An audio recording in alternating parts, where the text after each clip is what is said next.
somewhere. No, I just can't. Over the rainbow. Wow. Way up. That's a lot. Yeah. That is. I just have that in there. I have a lot of emotions in my system at the moment. That's true. Just from I can imagine. Yeah. Although I'm gonna try to not like make the entire thing about Chibi Robo Lockout big. Oh, shit. Your jerry rig has failed. No way. Surely my impeccable design here never failed us like that. Oh yeah, there we go. That's good content right there. Bam. Yeah. I don't know how you're gonna clip this into shorts the way you do because like it's gonna be shit, but that'll be fine. If there's anything that rhymes with short, it's shit. No, it literally does not. No, it does not. That's not what. Anyway, guys, welcome back to the.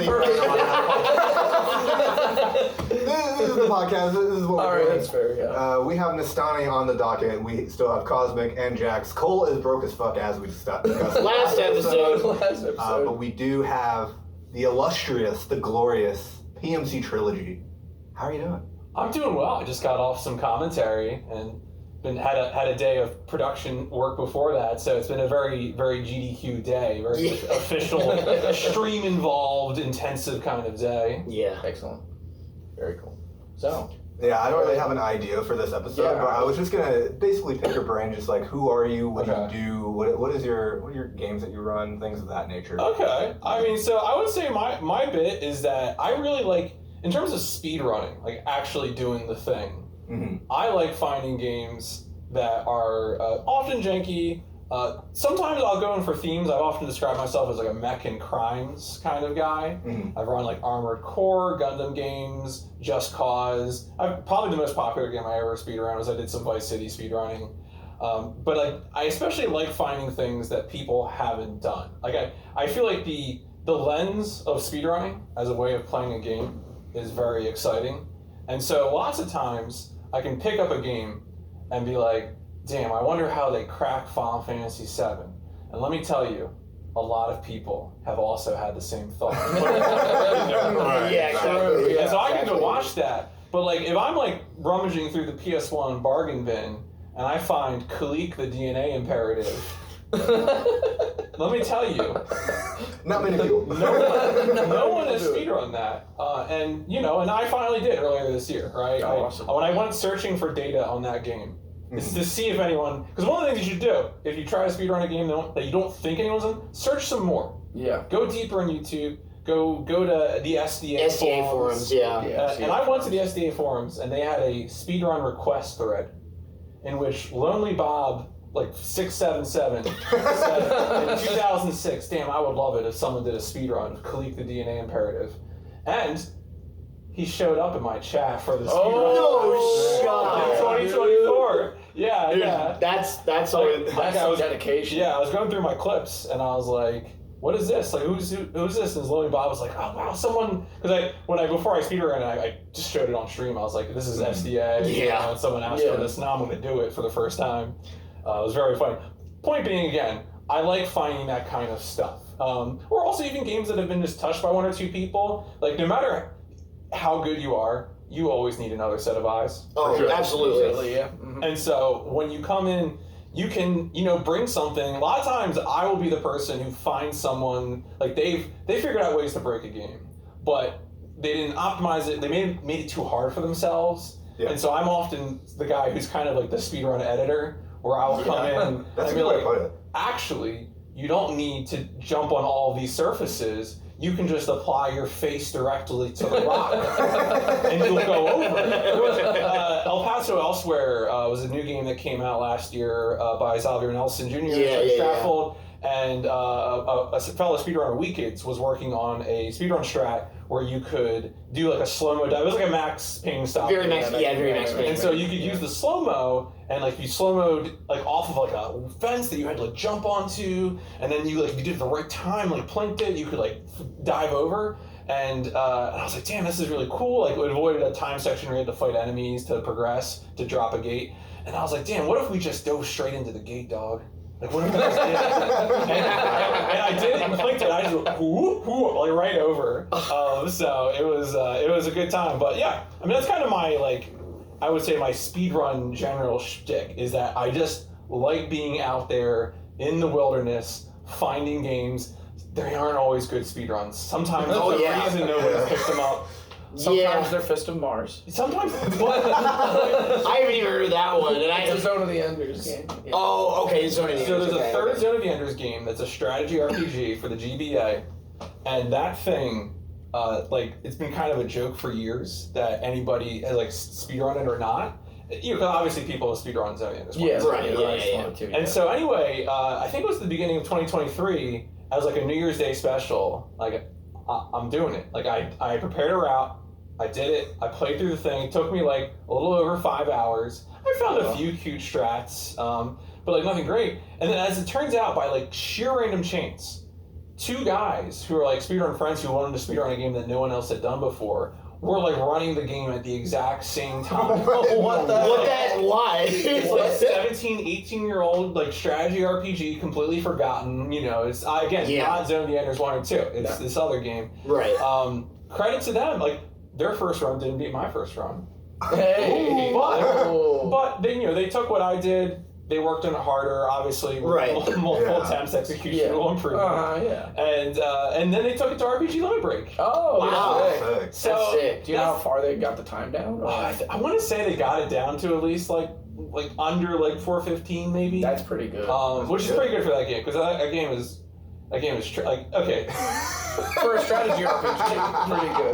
Nestani, I know you know some strategy RPGs. I have a feeling. He knows I know strategy part of RPG. them. He knows I know sacred one. stuff. Singular. Yeah. Imagine if when you played Fire Emblem, the Scared Stones, Yeah. the Sacred Stones, I'm scared. that every single encounter, you had to play a little timing minigame with a crosshair. Every attack, you see a little animation of a guy walling around the screen, and you have to, if you're on attack, get the crosshair over and hit A to get the crosshair on the end. Or if you're on defense, you have to move. You're the guy dodging, and you move it around for 10. Oh, so you gotta play footsies. You have to play footsies. Yeah. That's so good. It's interesting for a casual playthrough. And then for a speedrun, you're just okay. Now, you can turn it off, but there's no way you'll survive fights if you aren't abusing this system. Right, yeah. Right. And so it kind of becomes all right, how many hits can I take? Because sometimes you do dodge like you would in a Fire Emblem game. Yeah. It's a chance thing. Yeah. Then sometimes you don't. And then eventually you have to start doing move the cursor around the screen for 10 seconds. And I mean 10 seconds. I'm not... Yeah, so every turn is just a 10-second cutscene. That's right. This is, if you're... So... But again, you're just in pain, just Because eventually you run out of units, and you have one unit left, and I gotta finish this fight. I obviously don't really send. You can see why people wouldn't want to do runs of this. Yeah, because you can't autopilot. It's baked into you can't just you can level up and snowball and go crazy. That's usually I did front mission after that, and that was a more what I think is a normal strategy RPG speedrun, which is you go all in on a unit. That unit can just kill everything. Yeah. You live your life. That is the most Fire Emblem games. Yeah, exactly. So that was a lot of fun, but yeah, I think that's the run at this event that we're at. I run on Backup, which is another Albert Nelson game, our Strange Scaffold game called An Airport for Aliens, currently run by dogs. Yeah, I know what that is. Yeah, I'm all here on that. It's exactly what it says on the tin, Yeah. And it's a very random game. It's about navigating airports. Humanity is dead. Aliens built airports. The aliens are dead, and now the airports are run by dogs. Stock photos of dogs. Why would it be original photos? In other words, it's peak. It's just an experience. Yeah. It's peaking, that's for sure. There's no, I wasn't. There's a soda called Scarlet Bovine that makes you run fast. Don't confuse it with anything else. Scarlet Bovine. No, don't worry about it. I don't get it. Yeah. It's Red Bull. I was about to say oh, I'm Ace. I probably don't get this one. No, it's not a sex joke. It's just a soda. It's just Red Bull. It's just a soda. They're similar, very adjacent. Okay. Legally distinct. Yeah, that's true. Yeah, absolutely. I thought they would have called it Vermilion Buffalo or something like that. You can add him and tell him. I'm sure he'll you think about it. feel like with Buffalo, you're leading a bit back more into the sex joke thing. Maybe, yeah. But I'm just like, Then there's gonna be like the monster knockoff that's just called like Beast or something like that. It's just called Human. Fresh meat. One of those white cans with like black and green lettering and just a big H, right? And it's just a can of Human. I got to drink a can of Human to wake up today. Yeah. We've had this running. So there's a restaurant we've been repeat offenders at a couple of times called Hell's Kitchen. Yes. Which is a pretty solid place. But they have Pride. They have the big Pride event come through at the end of the month here, and so there was a banner that just says HUMAN, and the H has like the Ace Pride flag on it. So every time we just go down the stairs, I just point out like the freaking soy there. I'm like, that's me, guys. I'm H. Incredible. Very good. So, I do have to pick your brain a little bit. So, what do you think is the best speedrun that you do from a technical standpoint? Not necessarily your favorite, but what do you think is like the most varied or interesting, or like maybe the best from the outside looking in? I think for a new viewer coming in, I mean, this is going to be a very predictable answer. It's got to be True Crime New York City. Okay, yeah, probably. Like, yeah, it's just because, and this is something that viewers have said, is that like every time you look at the screen, something different is happening. You're in like a different premise or different tech is happening. The game is happening at you. Yeah, like it's just something's always going on. That even though you're repeating some things in terms of the taxis and stuff like that, you're getting through those quickly enough that something always different is happening. And also I think what's good about it too is that it is often easily understood. Clipping through walls is a visually simple thing, but sometimes you can kind of lose sight of the whole level. You'll see that written in comments where people are like, oh, I hate it when they just clip to the end of the level. But like, see anything anymore. Yeah, you can't It's see so anything. lame. Real speedrunners don't use glitches. Yeah, real speedrunners. They play 70-star Mario. And so what I'm saying with that is that even when you're clipping out of bounds in this, you're always doing it in a way that it's like you're getting around things instead of just kind of Skipping the making whole everything level. invisible. Yeah. And I think it's good for people to see that and appreciate that. So that's probably my answer. I'm trying to think if I really got anything better than that, and I think that's kind of the winner for that right now. Yeah, fair enough. Absolutely. Either that or Die at Nakatomi Plaza, which is like which is just this very silly. John McClane learns to fly. he can clip through doors. There's so many ways you can take that in your mental stack. Yeah, he's really he's a real wizard in that game. My favorite. If you ask me for my favorite single speedrun trick, it is probably the one in Die Hard where you can, in one level, you jump on top of a toilet. You crouch up against some toilet paper, and the toilet paper changes your physical properties. Oh. Well, I mean, that's just like real life too, right? And then you go over into the corner, and you crouch into the corner, and for some reason that just pops you through the wall towards the exit. But again, to be clear, only after you've done it. And this happens elsewhere. Once we learned how to fly, we learned that there were a lot of pipes on the walls that you could rub yourself against the pipe, and rubbing yourself against the pipe would like change your physical properties. Against what? A pipe. Oh, a pipe. Adjusting your plumbing a little. You know what I mean? And that was just suddenly you could just PVC clip your walls. different. PVC got a new name. If you ever become PMC Trilogy. What can I say? That's a pipe dream. Alright. He just has that effect on people. That's true. Absolutely. Oh man. So continue. Was that it, or was that... I think that's it. I'm not sure the I've done a lot of mecha games, and I'm trying to think that the way you get out of bounds in the Armored Core, or PS1 first two Armored Core games, is quite exquisite because you kind of do like you sort of strafe left, strafe right. Yeah, you kind of do like a shoulder check both and sides. You do because in order to do it, you have to have fast legs and wide arms. if you don't have big shoulders, you can't clip out of bounds in Armored Core. Is what I'm saying. So I could clip out of bounds. Yeah, is what you're saying. Absolutely. Yeah, you would be perpetually out of Yeah, bounds. you would just be constantly falling through the floor. I mean, that's a good metaphor for how I just am around people normally. That's It's just true. perpetually out of Through the bounds. Just falling through the floor, falling through reality itself. It's all good. Yeah, no, that's Gundam games aren't that exciting. I gotta tell you. They're funny. They're fun things happen in them. You discover weird things about them. You want to hear the dumbest thing I found in the Gundam game? Yes. Yeah, absolutely. Any of you all watch First Gundam? You ever watch any anime? No. No. I watched G Gundam. Okay. You know. I'm not a Gundam animator. That's fair. I'm a notorious anime hater So because weebs. I still need to watch Anyway. Push of Mercury. But He actually wants to shoot every weeb in the head with Wow. a gun. Yeah. that's right, buddy. Bummer. Darn. Anyway. oh dang it!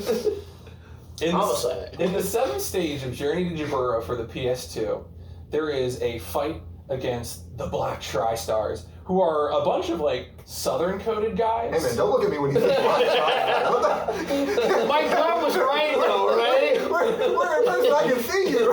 My gut was right though, right? This next sentence, I was just like, I was more so looking over to you because I knew you were about to go in. I was gonna let it rock until you looked at me. I was gonna vibe. Okay, so I was just waiting for the basis of neuron to activate. and It was so- like I heard the word black. Just I did hear it's the your word trigger black. for it. It's like you. the Sorry. Confederate Tri-Stars. Yeah. You joke, but you're not wrong. Yeah. That's really how they did the dub for that show. I believe you. And they anyway, so in that level, they show up after a cutscene. They have they do a whole thing, like a special attack from the show or whatever. Mm-hmm. But the point is, if you get your health down below half before killing these guys off, it affects the number of units that spawn for the rest of the stage. Mm-hmm. So if you have 100% health after you kill them, there's 4 units you gotta fight. Okay. And then for each quarter down, I think, as I said, I think it's half is usually where we aim for because being under 25% was just kind of too risky. Dangerous, yeah. But if you were under 25%, killing them and then the level would instantly end. But it was just the weirdest. What do you mean you coded it so that just randos showed up on the other side of the map so the stage didn't end? What is up with that? Yeah. There's also another level that has a time floor. Even if you just kill everyone, the stage just doesn't end for 2 minutes. Oh yeah, and then you're just Yeah. I'll go to the bathroom. Yeah, I'm just on a holiday in Belfast. That's just literally what you are doing at that point. So that was a weird game. Sounds weird. PS2, man, some Yeah. stuff. On the PS2. PS2. Let's Yeah. go. There are just some PS2 exclusives that are just have some of the most I'm Chain Dive for one. Chain Dive, yeah, absolutely. Neopets, but also the Neopets is very similar to OOT Tech, and the way that game just really folds in half but stays together at the same time is it is surprisingly difficult to crash Neopets. It's really bizarre. Mhm. You sequence break the heck out of that game, and even just the any percent run, not even just not even the all bosses run, which I saw you route, that. No, and it's even worse now. Yeah, it's even worse these have been now. working on But it's that game just refuses to just soft. It refuses to. Yeah. Speed game too angry to die. Absolutely. Yep. But Yeah, no, the PS2 is definitely a great era where you can really see I wouldn't be surprised if that was one of the initial come-ups for speedrunning because of all the experimentation that was being done in games at the time and what people were learning about how to operate in 3D especially, Yeah, and not even just PlayStation, but honestly anything. Well, 6th gen, yeah. Anything 6th gen and even 5th gen to a degree, True, yeah, right? absolutely. Because especially with the licensed games, because there's some licensed games that have tried some really weird things. Mm-hmm. I mean, for example, Battle for Bikini Bottom was 2003. That's true, yeah. Right, and that's one of the most Yeah. it's cult classic, mascot collectathon, right? It's but and then you have other stuff, things like Vex or things like Scooby-Doo Night of 100 Frights. yeah. Hey, hold on. Shut the fuck up. No more. We do have things like Vex in the room. Yeah, Strapped up, ready to go. we are so bad. We also have Frights, but I'm not pulling that out. You don't get to see Frights. No more. Frights is banned. So, you guys have anything for PMC2 as well? if you wanted to go first, but or, Go ahead. Go ahead. yeah, I'll go then. Something I wanted to pick your brain on about, because Something I want to pick your nose about. all right, so Anyway. See what I do? so yeah, what you deal with. It's really just what you all deal with by having me here. Imagine being Cole and you're just sitting there for like 20 minutes, just taking it all like on the chin. I don't get how he does That it. is what, well, it's because he's been friends with me for a very long time. I mean, the way I get through it is I just have like a Hearthstone game on in the background. Anyway, ask your question. Anyway, so with the context of, I feel like sometimes we're at GDQ, right? Yep. And so I feel like, you know, there is a discrepancy between what people see, like in terms of like through the stream and through the public facing bits of GDQ and actually being there. And so I feel like everyone has a different answer to this, but I wanted to pick your brain about it. Like, what is it of like, why GDQ in person? Like, why be here?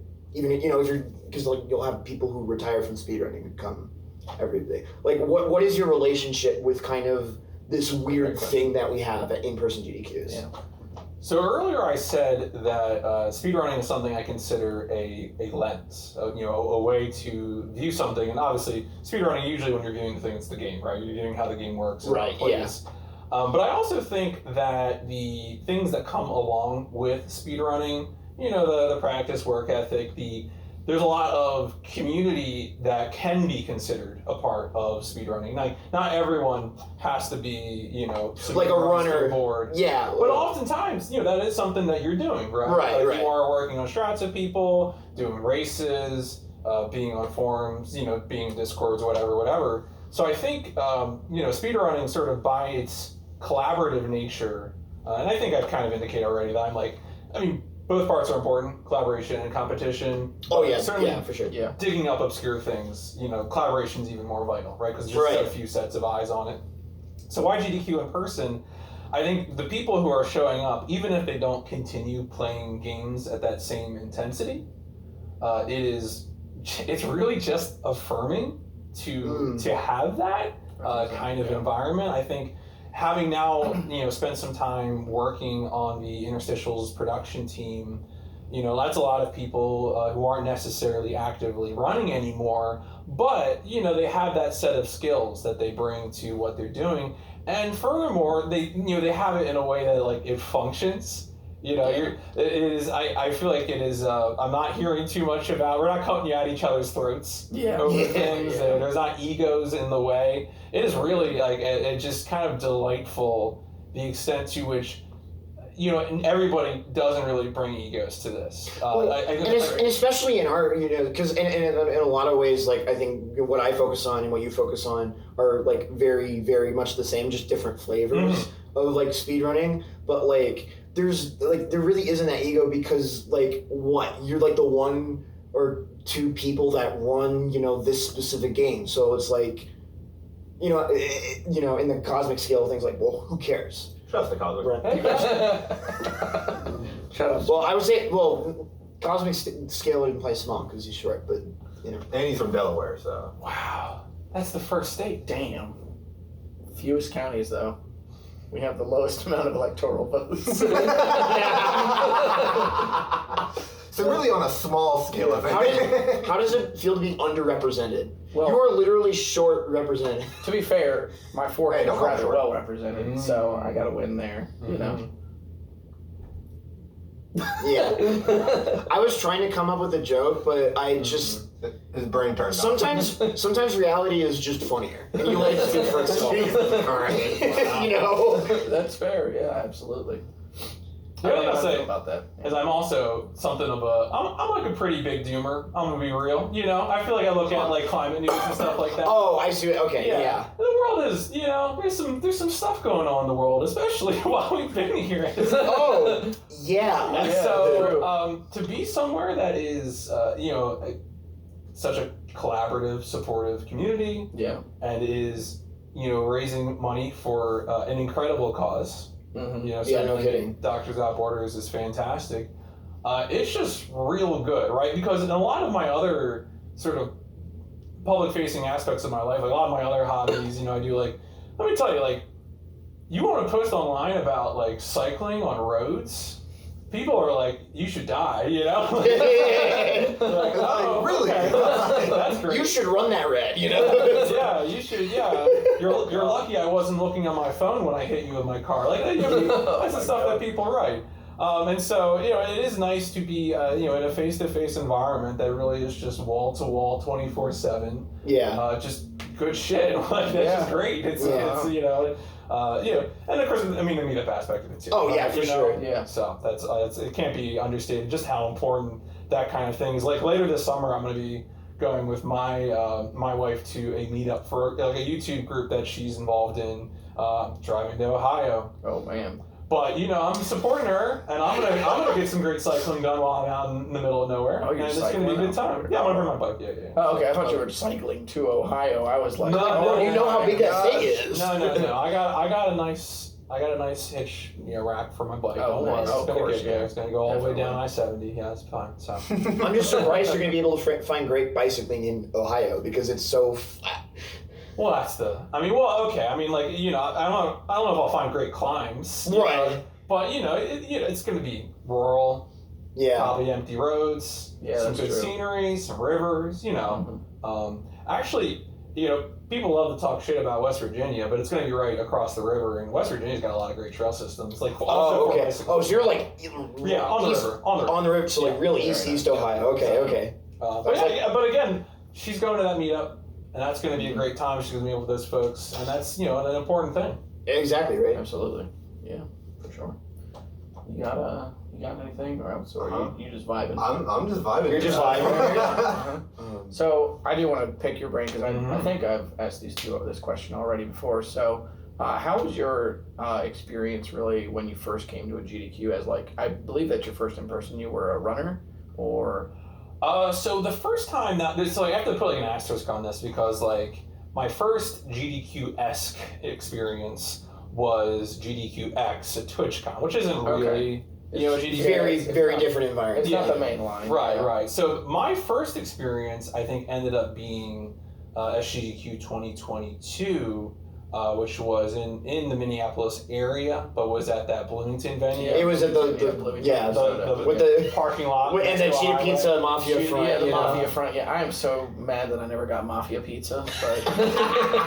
But was it cheetah pizza? It was cheetah pizza. Yeah, that was a money laundering scheme. That place. the place was only open 4 hours a day, that and the pizza wasn't- apparently was just garbage. But people And the loved it. fries wasn't really great.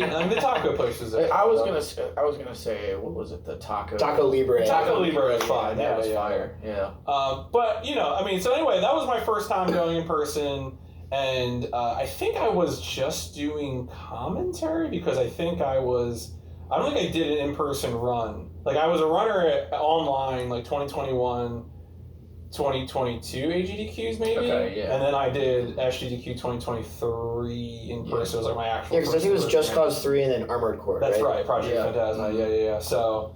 So that was so the first one I was not. I think I was doing commentary. I might have done definitive edition commentary for Fru Vice City. Yeah, you did. Yeah. I think that's right. I think that Yeah. was it. Oh no, That was the you're run right. where he forgot to introduce you and himself That's right. for 5 minutes. Yeah. We are. It's a That has long happened to me saga. before too. We just give each other shit over and over and over back to each other. So it's That literally is exactly what happened in Chibi Robo because Claus introed you, something happened, and then it didn't introduce Kobe for a couple minutes. Yeah. That was something he and I were sitting there Come on, we know Claus. Jaxler's in there. Introduce But are you Kobe, going to come on. introduce him? So I think this actually happened at SGDQ 20. Well, it's 24 now. It That's is weird. Yeah. So this was either because 22 was in person as well, right? Yeah, it was.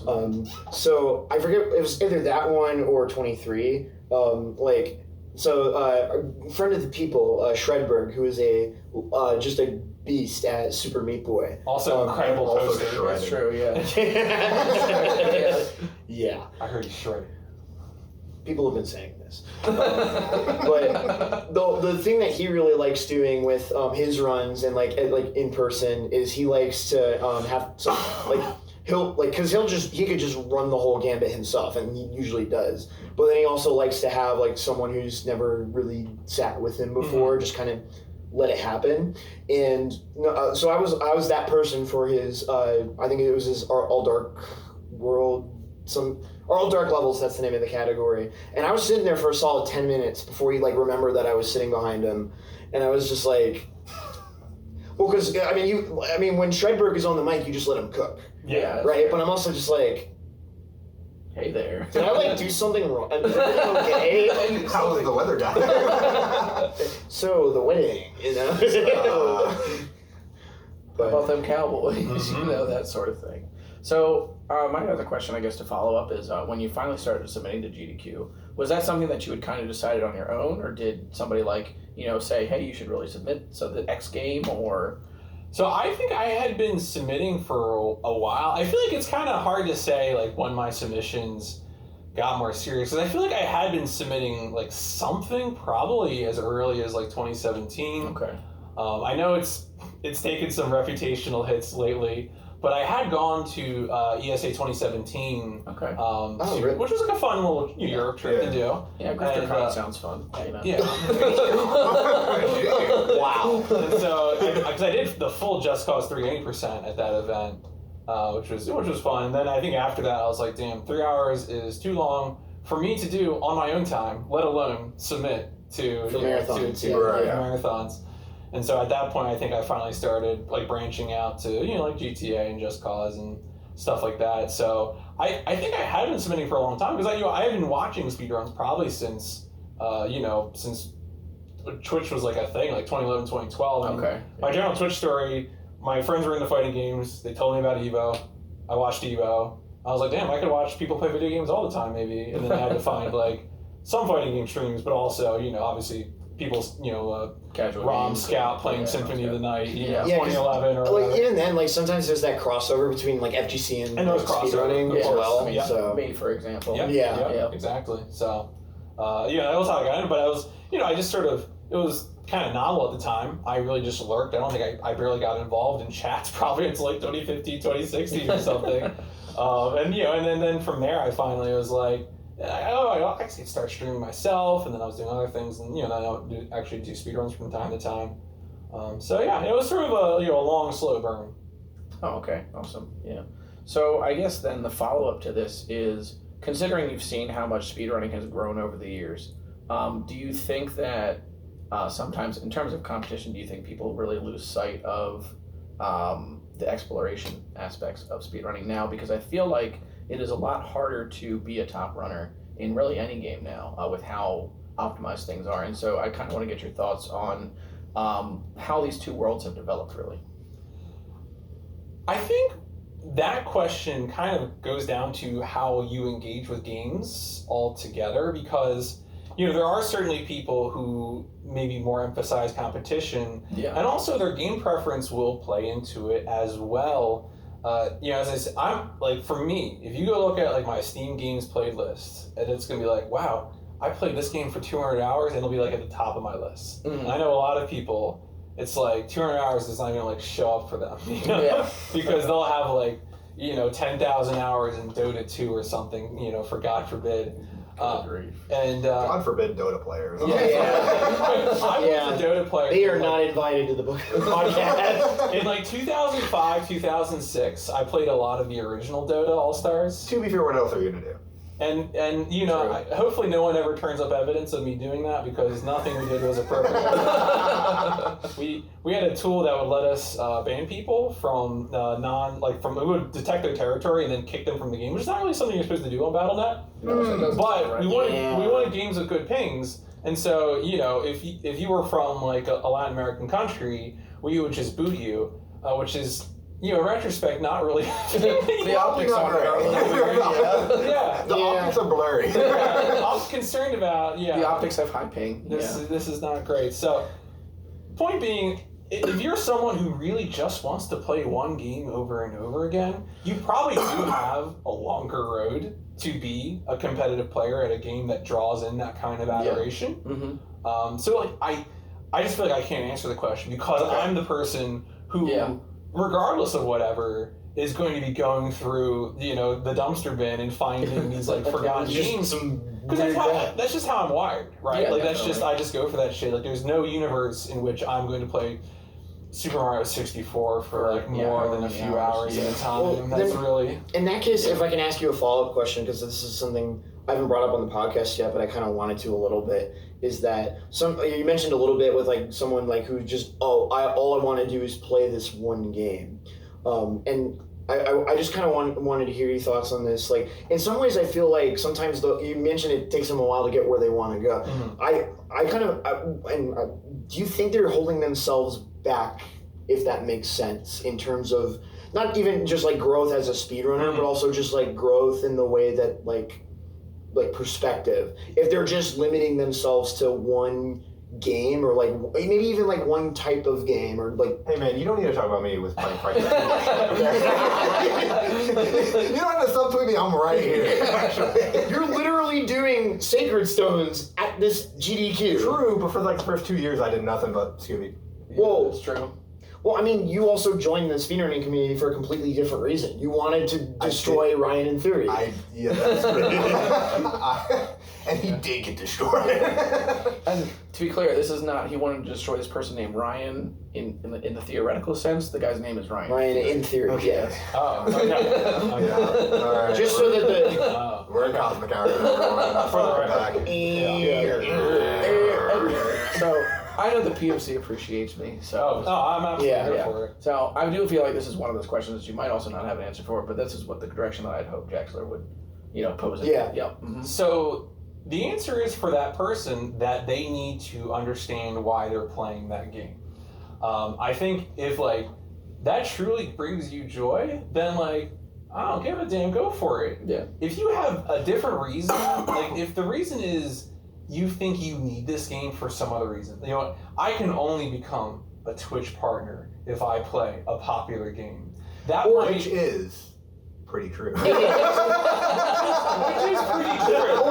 or maybe even just to be less, I'll give you a sec, but like to be less cynical, like Mario 60, I'll just say Mario 64 for a sec, but like this is what speedrunning is supposed to look like. Right. Well, yeah. I mean, so a less cynical example might be speedrunning is when you have like an active community with like X number of people and resources and runners and everything like that. And here's the thing: is that like once you're around long enough, one of the things that you can understand is that these game or series focused communities, exist on the backs of people putting in the work. Like I can think of the forerunners of the GTA community or Metal Gear or things like that, and they put in the work. They did video series. They did made Discords and organized them, etc.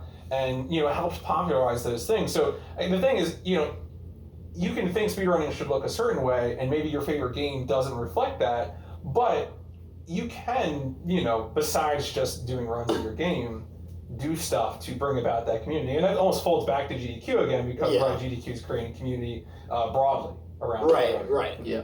Yeah, I think that's a lesson that people need to learn sometimes too, is that like when I first came to a GDQ, I was a runner for, a new game that had come out and was decently popular, and I thought, well, this is my big break, or whatever, and I still knew nobody really knew who I was, even though I was running a game that had just sold 5 million copies, and everything. But I think it was in that sort of aftermath of the event that I learned that, partially at least, that having a GDQ run, you go there to meet people, and you go there to understand why people like their games, and you go there for fellowship essentially. And the run itself, the results of that are the results of a showcase, not necessarily of a popularity contest or anything like that.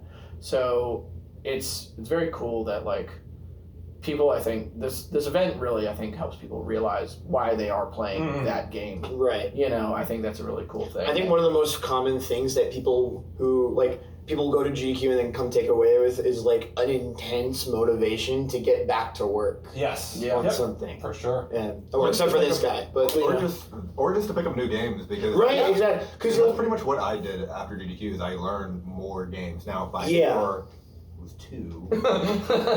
Well, with your batting average, I'm getting there. That's double what I knew before. Well, right, and true, in your case, like you made relationships, and you're like, there's this. Now I am exposed to Like Yeah. it I brought it literally to only horizons. played puppies because I met Passer, who was like a runner of the 102 Dalmatians, and I was like, I'm gonna run this game for like a month. Yeah. And I Yeah. think you got what, fourth? I did get fourth, yes. Yeah, you got fourth. I did beat the brakes off some people. Yeah. It For was the people who don't know, and Yeah. you're like, oh, we only did it for a month. That game is hard as Yeah. fuck. Let me put it this way. So this guy Or decided in it's- his There's certain parts of it that are, That are just insane. Yeah. this guy decided in his like month of running the game. This is where I really saw the work ethic come out. I saw this man for like hours and hours grind to this trick that like not a lot of people do, or what nobody does or something. I think only like at the time, I think only top 2 did it. Or Only top two, three. yeah. Yeah. And so I say to it, well, why don't you just do some runs and get your times off the ground? He said no. No. He said no, I'm practicing this, and he just went for it. And I was like, well, who am I to tell him? I mean, it's just because with me with speedrunning, like I really like the competition aspect of it. I really like getting better at things. Yeah. And I feel like speedrunning is really cool because it's like a very like linear and like obvious progression of you are getting better at the thing. Because a lot of things that you learn just in life in general, you obviously know, oh, to get better at whatever skill you want to get better at, you just do it over and over again. But that's not like. But you don't see the fruits of your labor. Yeah, you don't see it a lot, especially if you're learning something like music. It's really hard to see yourself getting better unless you record a video of yourself like 6 months ago, and then you look, you're like, oh, I'm better now, but you don't feel better. Swimming, when you PB, you're like, immediately. I'm better. You know. And that's not the thing. Well, because it's speedrunning and it's digital, you get that feedback, right? Yeah. Like swimming, for example, that's another thing that you PB in, but you don't PB until the last meet of the season because you're spending the entire winter just like throwing yourself into the blender, training super hard, and you're not going to be able to PB when you're that tired. So it's not until taper that, and you put all this work in. Yeah. So like how much, like you're working hard, but you don't know if you're making If the it's gonna progress. pay off or if not. it's really going to pay off, right? It's like even with like fighting game stuff too. It's like you're waiting for like a regional or whatever, like every Regional, couple months, major, and then and then you show Yeah. up, and then if you get shit on, Yeah, you're of like, course. You're like, well, all right. That was always my pitch to my fighting game and Smash friends for like trying to convince them. It never worked, but like to try to get them to try speedrunning, it's To be like. fair, you said Smash, and those guys are never going to do anything else with it. Right. But essentially what I told them is, well, on one end, like,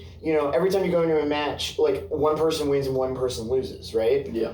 So when you speedrun, it's like, oh, you just sit down and you play. Yeah. And you're already making that linear progress, right? Yeah.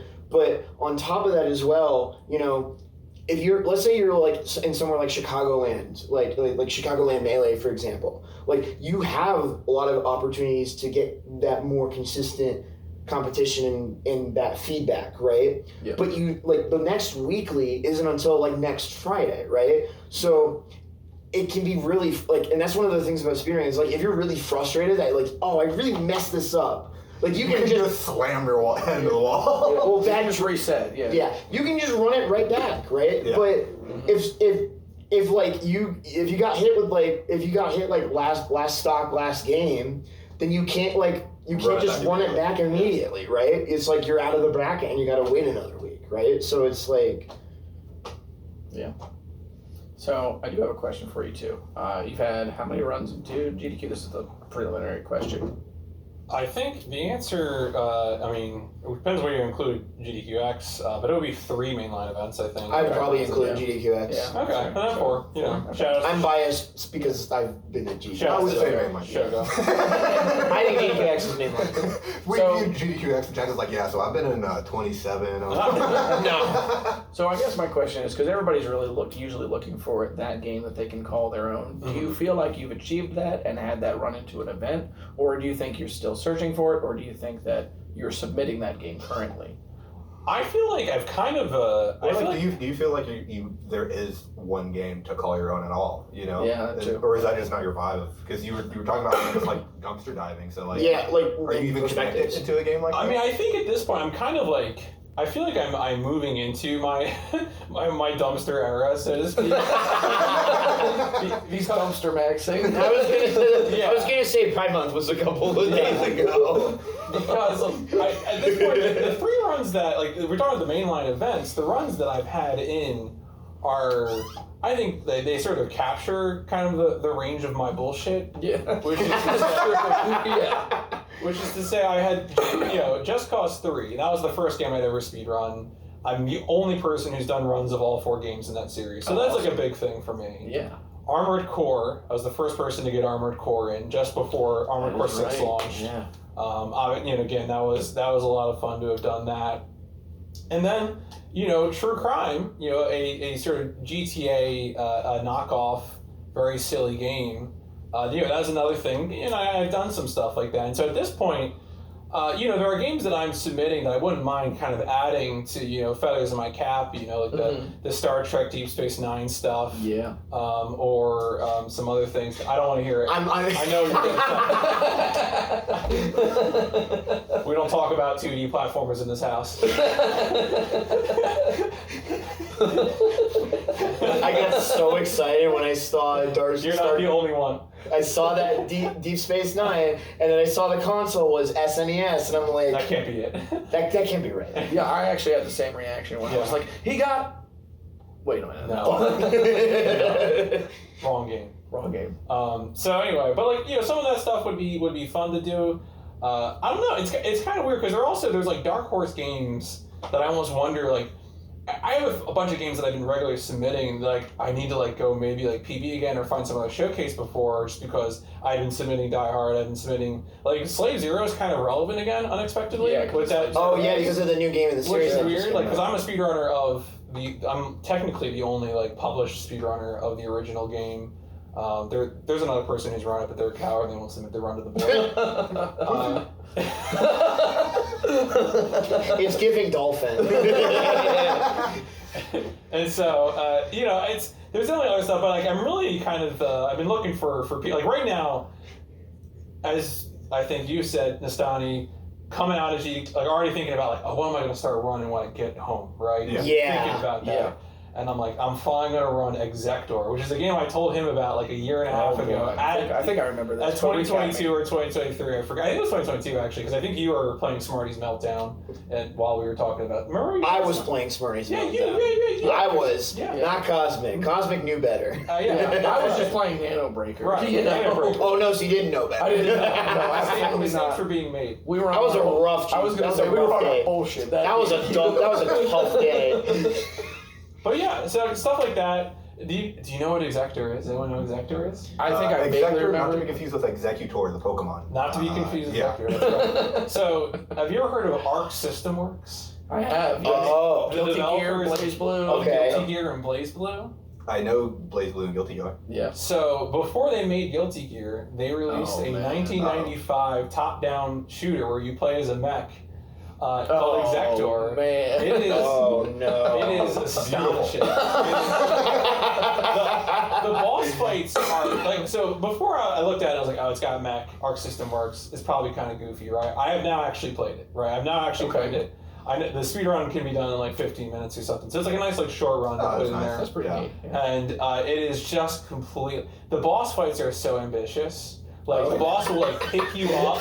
And, this is 1995 PS1 3D. They should not be trying to have giant polygonal bosses and move you around the screen and break walls. The final boss causes you to slingshot around the whole level really fast. You can't you're being sucked down a whirlpool or something. Oh my god. And wow. It is a hot mess, and it's so fun to play.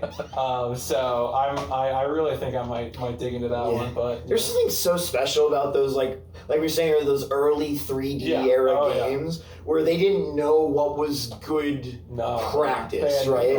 And in some cases it caused them to do some ideas that were really, really cool, but now we've never seen again because the game just didn't sell. Right. Didn't become the convention. It didn't become the convention, right? Yeah. But I mean, freaking we were talking about Vex earlier.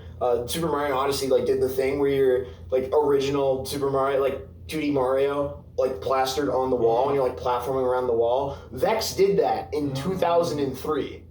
Yeah. Right. So I'm absolutely. Vex is just a better game. It's true. I mean, people have been saying. People have been saying. I mean, Vex is the melee of speedrunning, but well, I was going to say that Fist of Mars is the melee of speedrunning because you're playing footsies the whole game. That's true. For 5 hours. You're looking at me very No. disapprovingly. You know, I'm here. No items, final destination. Yeah. Oh god.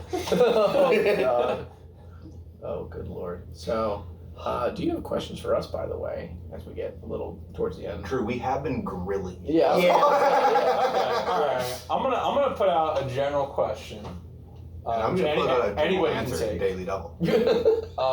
Is even though nobody asked a speedrunning podcast? Not necessarily, no. Not necessarily. I would say we're speedrun adjacent. I think that we cover a lot of different things, like a variety. Obviously, all of us have an adjacency or are actively involved in speedrunning. Right. Yeah. So a We all variety come of from here. yeah. Mm-hmm. Yeah, we'll always probably pull back to that, but we've made it pretty clear that we're going to talk about really whatever we want to talk about. Like Whatever we really think is cool things interesting. like Dr. Disrespect. I think I have listened to all of the episodes except for the one before the Dr. Disrespect one. I forget what that was. I think I saw That was the Funko Pop one. That was not yet. That's That was exactly- the great Funko I Pop. did not- that is a must listen. I have enough microplastics in my body already.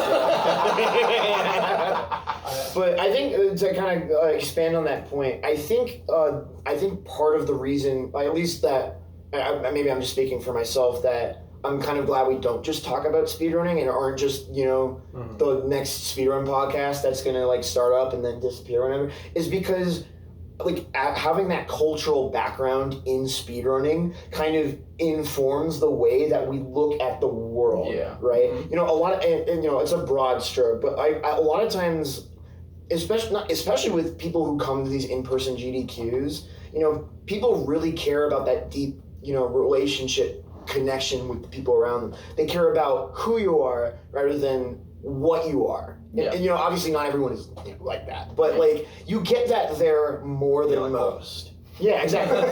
Oh my God. Where it's more who you are versus who are you, right? And so because we understand how valuable it is, and we understand that like that's how we go about treating other people, it kind of gives us a bit of a different angle when we were joking about Dr. Disrespect, but at the same time it gives us kind of a different perspective that you might not normally have when you're around other people that like maybe you're not totally emotionally honest with, right? Yeah.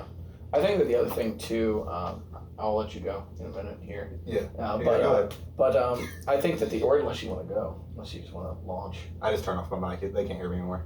Go Oh, ahead. okay. So basically, the other thing for me too was None of you have switches besides me. I'm the one with the switch I was because I'm concerned. responsible. I was concerned. I'm gonna feel bad about this for the next 5 minutes. It's all right. Yeah, So you're good. I'll be sure you would feel worse. Yeah, fuck you specifically, DECosmic. So basically for me too is that I think it's good that we do more than speedrunning, because I think that when people really when they get into a game, I think that there's this problem with I promise this is gonna lead to a point. There's a problem with horror culture where people really think that the way that they connect with people is through the times that they have on the leaderboard or their contributions to the game, and I think that in-person events especially prove that, like Jaxler said, we are also interested in the person behind those runs, the person behind the times on the board. And I think that it's important for people listening to us to understand who we are beyond the games that we run and beyond those niche interests. Like I could talk about Chaos Legion for 15 hours a day. You have. But yeah. I'm gonna dirt. But that's also not, the only person that I am. Just like, how Nestani is not just, a frights runner. He's a person that really enjoys Melee. He's a guy that Really enjoys music. really enjoys music, is, really good at audio stuff. He does all of the editing. Don't for the say podcast. that, because because here's the thing, podcast listeners, there's a chance that we're speaking to these mics and you hear the phone audio, because I don't know if this shit is good or not. Okay, so I'll walk it back a little bit and say Nestani does all of the audio and editing work for the podcast, and then he just goes, no, you guys come up with the stuff to talk about, because he does such a great job on all that other stuff. That's relatable. Yeah. I do the same thing with the podcast. Yeah, there's a good Yeah. bit where I just felt like I feel like I just show up and like Nestani does like all the really hard stuff, and I feel like a really horrible person. But also it's just like it's like I mean, that's part of that's part of our thing, is that he decided this is what I'm gonna do. You guys handle this part. Right. I think that works. And out I think really that's well. also part of why we don't just talk about speedrunning, is because I mean, honestly, the reason this whole thing started is because we would have these group chats together, just talk about whatever, Yeah. and it would go unhinged to be Like like, anal. that one, yeah, exactly, like anal, and it would make, we were fentanyl. like, this would be a really great, right, exactly. So, but like that's the thing, right? Is it like to us is like, okay, we just want to like be ourselves and capture kind of like, you know, kind of how we were during Like a a lot of moment in that time, like yeah. that moment in time, because there were so many moments where it's just like someone says something like like just like hits the zinger, and I'm like, I wish somebody was recording that so we Yeah. could just get the, you know, Yeah. maybe that's even a selfish reason, but it's like, you know, we do this for, you know, obviously we do this because we think you know, it's fun, Yeah. and we want to make something that people want to watch, but also like it's selfishly we do it for ourselves because this is what we want. Yeah, I think another reason for me, the biggest reason probably for me is that like I look at a lot of speedrunning content and it's all kind of just like all in on speedrunning, and I think the important thing about this podcast of why it's not completely all speedrunning is because in order to bring people into speedrunning, a lot of them necessarily aren't a part of speedrunning, so you can kind of grab more of an audience talking about like other bullshit. Like literally the other episode we were talking about Dr. Disrespect, but the first 30 minutes of the episode we were talking about GDQ and what like we were about Yeah. to do here, Yeah. right? And so I think like opening that like area like can maybe capture more people into speedrunning, because for speedrunning content it's just kind of like summoning Saul and then it's just like Yeah. You know what I mean? And that's And the those other- are like all the same video. Like, Right. They're good videos, but they are just like the same. Boop, boop, boop, boop, boop. And you know, you get that back, right? But also that's the other thing too, is like, and, you know, and I don't mean this in like a really kind of weird like social way, but it's like, He means it. okay, but like, well, my point was like people contain multitudes, right? Yeah. And so if we present ourselves as people who all we freaking talk about is speedrunning, and then also act like this is the podcast where we took our group VC and turned it into a podcast, then like that's not going to attract people to the speedrunning community, because Yeah. if you're not already a part of the speedrunning community, then you're not going to connect with what we're saying. But if we're talking about something else that we're interested in, Yeah. then that's like Funko Pops.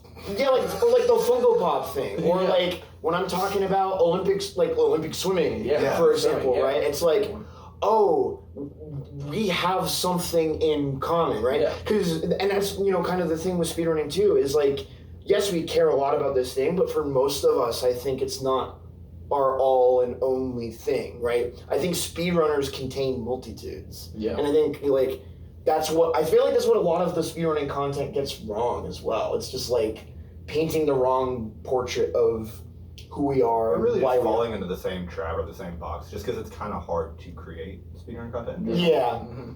Definitely. exactly. So Absolutely. that was a really long answer, but No, I think that gets a little bit back to sort of what's going on at GDQ, because I think the past few years too, there's been, you know, discourse about has speedrunning peaked, you know, Oh, is it yeah. blah blah blah, like that kind of thing. Yeah. Failed off. Yeah, like is this GDQ going to crash and burn Yeah, because it's yeah. not making the donation? and you Whatever. know, I think pretty clearly, like maybe, you know, that novelty for a large audience isn't a thing that's really being achieved anymore. But even if you take that as true, there's still a pretty big audience Yeah, in it's a pretty person, big audience, on yeah. stream. Yeah. The fundraising continues to go very well for very good causes.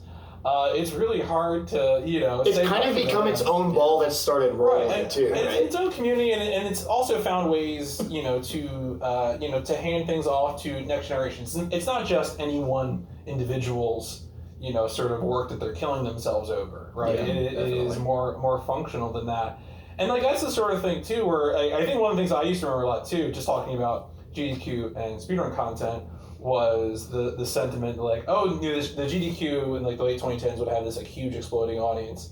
How do we get all those people out of there? Some people might only want to watch speedrunning twice a year. You True, know, yeah. I only want to hear about soccer once every 4 years, and even that's a bit too much. Yeah, Really? I only want to hear about soccer once every never. Yeah. So, you know, and I get that, right? That's like fine. So, you know, it's sort of like how do you make it also, I think the other question is, how do you make it good for you know, the folks who are there, who are interested, which is just two sides of the same coin, right? It is like feeding an audience that's already there versus getting a new audience. Yeah. Yeah, and I think it's also just like you don't always need to one up what you did the year before. Like you can't just like this is what happens. Yeah. You go Like, up and down. Growth has to stop at some Yeah. point. And it's also not linear, right? Yeah. Like, It- you right. have down years, and I feel like a lot of people just like. I remember it was it was notorious. The first GDQ I went to was last SGDQ 2023, and I feel like near the end of the event, it was like so doomer where we're like, dude, they're just not raising enough money, like blah blah blah blah blah, like it's dying, and I'm just like, this is my first event. Yeah, guys. And then they start doing dual stage layout, and we're like, we're so back. Yeah, they're like, oh And my god. I've never heard so many people walk around and say the vibes are good as I did at AGDQ 2024. Yeah, there was something in the air at that GDQ. There was, Yeah, that's what I heard. I wasn't there. Yeah. It was a wild time, and honestly, so far, I mean, I don't think it's More tech problems I think it's kind of it peaked at AGDQ, and I think it's definitely but There's definitely a like, come it's down, still yeah. really. there's a good. come down, but it's still good energy. Yeah. Right. I always tell people too, to paraphrase the Mighty Most Def, we are speedrunning, so where speedrunning is going is where we're going. Mhm. If we're doing all right, speedrunning is going to be doing all right. If speedrunning is smoked out, we're going to be smoked out, or vice versa, so that is what it is. I also just think that GDQ in general, I don't see ever dying, just because the core community will always show up. And We show won't us. let it die. That's the Yeah. problem. And that's the thing, is that like people are doomer. I'm like, okay, sure, we're not this super massive big thing, but we're still a thing, right? Yeah. I mean, the sort of people who I feel saying that are also the same people who who rate a game's value by its Steam concurrent players, right? Yeah. Just nothing about like just not a useful metric. The amount of or just live on Twitter way too much. there's some speedrunning communities who are like that too. It's like, oh, the amount of active runners on SRC is like down to nothing, and now it's like, oh, game's dead. We have it like, oh, this is a nightmare. That was a thing in the SpongeBob community like a long time ago, and I'm like, y'all, we're hanging out in Discord and just making fun We're of like each other. vibing, we're still playing Yeah. the game. It's just We're like still- a game isn't dead until no one is playing the game. Well, and I mean specifically for that, it's not going to show you as an active player if you haven't PB. Like if you're getting hard walled because the game is hard, then it's not going to look as active. But it's good. And for I feel like for someone who does a lot of random stuff, I end up being kind of the caretaker for things that Right. even I'm not actively working on. But someone shows up and they're like, "Hey, I'm trying to do this thing in Just Cause 1 or whatever," and I'll be like, "Yeah, I can tell you about it. I can point you to the moments, etc., etc." So it's even for the obscure stuff that is dead. The stuff's still out there. The community knowledge is still available. Yeah. And people are just so willing to just sit down with you. Yeah. Right. I'm guilty of this as well, but at the same time, the amount of stories I've heard of some just random there's this myth of the random mid-level Super Metroid runner who's just minding their own business for a little bit, or just doing some practice, and someone will walk up and be like, hey, how did you do that strat? And they'll just sit down with you and teach you it, and 3 other backups that are tangentially related to it, and it's just Yeah, I mean, I had an experience recently where the Otogi Discord had been, had been inactive for months, maybe a year. And then I showed up and I was like, hey guys, I'm going to play the game casually at least. I don't know if I'm going to run it.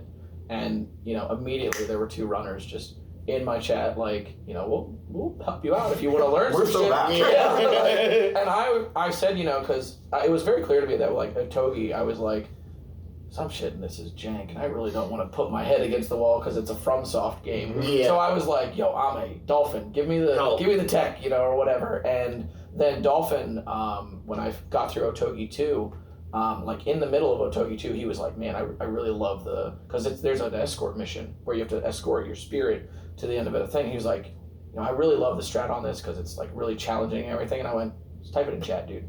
And so he just boom, immediately. And he wrote it in such this clear, concise way that I could just copy paste it into my notes for later when I started running it. But now there's people talking in that Discord every day because they were just like, damn, somebody showed up, let's go. Someone's here. Yeah, no, exactly. There's so many small Discords that have bots set up for whenever someone is playing the game casually. The Neopets community is notorious for this, and Chibi-Robo to a smaller degree, where it's just oh, someone's playing the game. Let's go see if we can convince them to try the money dupe glitch. It's just There you go. the amount of times we have successfully taught someone how to ledge fly over Twitch chat is Hell yeah. Impeccable. we have a pretty decent batting average compared to most. But Very nice. Do you have like a similar experience with that, with like maybe reviving a scene, or? I'm trying to think if I've showed up and done that. I mean, I've definitely shown up. I mean, I was sort of the first, like, I was the first English-speaking player for the PS1 Armored Core games to like actually put things together. Because there have been players like like Peaches and folks like that who would come in, but they weren't truly ready to commit to the bit. In the original Armored Core, you can skip a majority of the missions just by starting the mission and backing out, and that still causes the timeline in the invisible timeline in the game to advance. There are certain missions where if you quit, you die. Nice. So you don't do it there. But point is, you can pretty much bullshit your way through the like 4 required missions in that game, which is why it's like a 22-minute speedrun. But like for whatever reason, like none of the American players, like they quit a few missions, but they weren't ready to quit every mission. And there was one Japanese runner who did actually like put a lot of that together and quit almost every mission. But then like a few of their other things weren't up to date in terms of some of the other strats, and so I was like, you know what? I need to do this. I need to actually. Nothing will bait me into a speedrun like discovering that there is unimplemented tech. True. oh yeah, Just, oh yeah. That was my example. I did a speedrun of Scorpion King: Rise of the Oh my goodness. No, not this again. No. There was unimplemented. You could place a vase in the air and then climb on it, and then place the vase again and climb on it. And you could do a really, really, really small skip and skip like one fight in like a fucking 2.5 hour run. And you needed to do it. But I had to do it because it wasn't recorded, alright? It needed to be done. My favorite part of that, of me watching you play that game, was me going, so are you gonna like max out a file? And he went, no, I'm just gonna do this. I'm just gonna do the tag. So, okay. To put that in context, in Scorpion King, you get stat up items. Pretty normal. But even if you play through the game once and like you follow a guide and you get every single stat up item, you will like at best get like a 1/5 or 1/4 of max attack stat. Now, good news. Bad news. Bad news better. You can just keep playing New Game Plus over and over and over again and keep building that set. So I played the game like 4 times in a row while I was like working on my strats for the game. Yeah. But the weird thing about that too is that, of course, as you get more attack power, it becomes more possible to 1 cycle, 2 cycle bosses that previously would take like 4 or 5 cycles. Right. And so like when I actually did my run, only then did I have enough attack power to like 1 cycle the Gorgon, which I just wasn't expecting to I happen. remember that. Yeah. But like I still didn't have max attack and That's defense. insane. in that game. So I asked you if you were going to max out an attack No. file, and you just said No. no, absolutely No. not. I only ever found one, because I found one run of it online on YouTube, and I commented on it, and I was like, hey, can I just add your run to the board? Like, just to document it. And they deleted my comments, so I don't think they were. They were like, No, which is actually. fine. I know some people are like very cold on Very weird SRC, about that, yeah. which is fine. And again, not required. I just wanted to document it if I could. Sure, exactly I right. get it, yeah. Yeah, I had to go and find like an SDA run for like Shinobi and put that on the board. And like the guy that, like Otogi 2 didn't have a board until I did a run and made one, because the guy that had actually done runs of it just doesn't care. Yeah, didn't want to He do just- it, which is fine. He loves the game and he loves running it. He's just like, I just don't care. Yeah. But Right. so yeah, it's a tough one sometimes. Yeah, when sometimes you just have to when you come have to across the rise people up that- like the yeah. Scorpion, like All the right. Rock. Sometimes you just have to let that case collect dust. It's just like, All right. So do you guys have anything else for PMC or? I don't think so. Do you have anything else for us? I have an inside baseball podcasting question. Okay, Oh, maybe. Yeah. And it has to be presented to Nestani because you are the editor. Okay. I've seen other podcasts do this, so it's a common thing. And so I want to hear in your words, why you think this is effective. And I mean this in the most sincere, engaging way possible. A lot of podcasts will start out by sampling, one or two lines, kind of for maybe what they view as a particularly interesting moment of the podcast, and put that at the front of the podcast, and then go into, the conversation from beginning to end. I always find that jarring as hell. Yes. I've never done it on a podcast I've edited. Mm-hmm. Doesn't mean we can't have disagreements. Do you find that effective? And what's your reasoning for it? Well, my reasoning for it is just because I watch a ton of podcasts, and the TLDR is that every one of them does it, but it doesn't really jar me per se. It doesn't, because for me, it must work for other people if they're doing it. Yeah, well, my thing is like, whenever I'm watching a podcast, if I'm already watching the podcast, I don't care about the beginning thing, and in general, I don't care about the beginning latch, because normally I'm clicking on it for a different reason, but I think it's really just for like the super zoomers with the attention span of a goldfish, where they're like, here's what you might see in the episode, and then if you're interested, they might still be there. Stick around. If you just look at the YouTube analytics, you see by 30 seconds, 90% of the people sure. Right, so it's just like, it helps that bridge, and I also try to make it very short. Like, I normally try to do it like under 30 seconds, so it's just like, you're not like, you really dude, can't let's get to the episode already. Yeah. For the mainstays, they just want to get to the episode, so I feel like just doing it very short, boom, in and out, and then I also just like to do the thing where, you saw it, where we just smoothly go in, and there's not like a super formal, like, hey, we're starting a podcast now, guys. Because that's how our group chats are. Or like, it's just like, we're just like, hey, and then like, we're, someone off to the races. either off to the races, or we're just chilling a sec while someone's coming back from taking a shit or something like that. Yeah. And then it's just like, I think for the first couple of episodes we tried the more formal introduction, and then Nestani just launched at some point during, I think for the third episode. It was starting on the second. Oh, was it on the second? Okay, it was only the first one where it had an intro, and that was me just making fun of Ludwig's event. For having a bunch of black guys. It was a great intro. It was a great model. I didn't know who the fuck Ludwig was. So like that whole thing, I was like, who the fuck is this Joker? What is he doing? Why? I mean, he's got 1 million followers, but every day YouTube invents a new man with 1 million followers. There's so many people on YouTube, like 1 million plus. Yeah. YouTube always has room for another white guy. It's just like, it's true. I was like, get that bread. I'm good. I can let that train leave the station. That's fair. Yeah. I think it's interesting that he has more of like one of those like closed celebrity events where people are just totally paid for and everything. So and it works. Generally, our corner was positive on the event, but if you've probably talked to other people around at GDQ. There's a lot of discontent, negative Nancy's. I mean, it's one of those things. Obviously, I feel like we're so focused on the event. It's not even at this point. It's like weeks. It's not even top of the event. Yeah, that's true. Yeah, it's not even. It's just like the residual. Whenever someone brings up, they're like, "Yeah, fuck that event." I'm like, what? It was fine. Like, it wasn't the greatest. We went from having like 3 or 4 major speedrunning events to having another one, right? To having another one. Yeah. Was it a major speedrunning event? It was a major content creator event.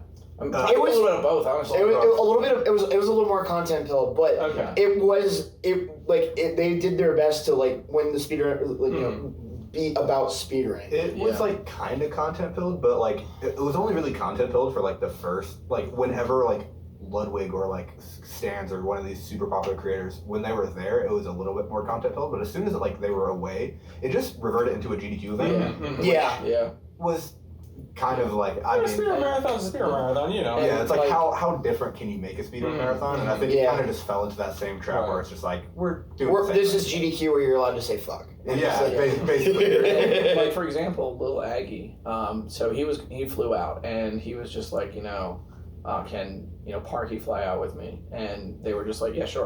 Like his +1 was just paid for, and all of them were like treated like royalty. They did pay for everything, which was like Parky was also part of the. Well, no, so she was originally just his +1, and then they added her into the event later on. So she ended up doing that 2-player one control with him. Okay. So that also shows, I think, a little bit of flexibility on their end, in terms of production and just putting people in the event for more representation. Yeah, because it just like there's some. I feel like it could.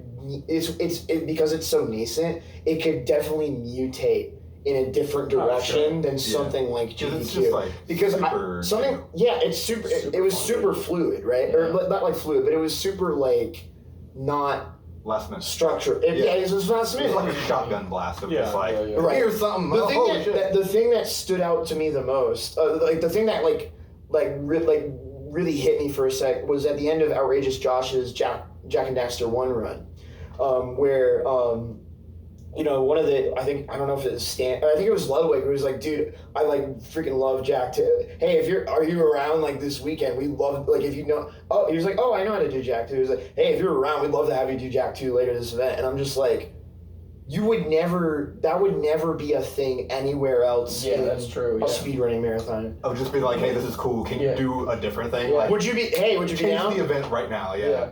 This would be really dope. And I think that's sort of like the benevolent sort of dictatorship of those events and Right. allow, and that's kind of like the advantage of it, because there's just one guy going, we're doing this right I mean, now. there's a lot of you know? advantages to wealth.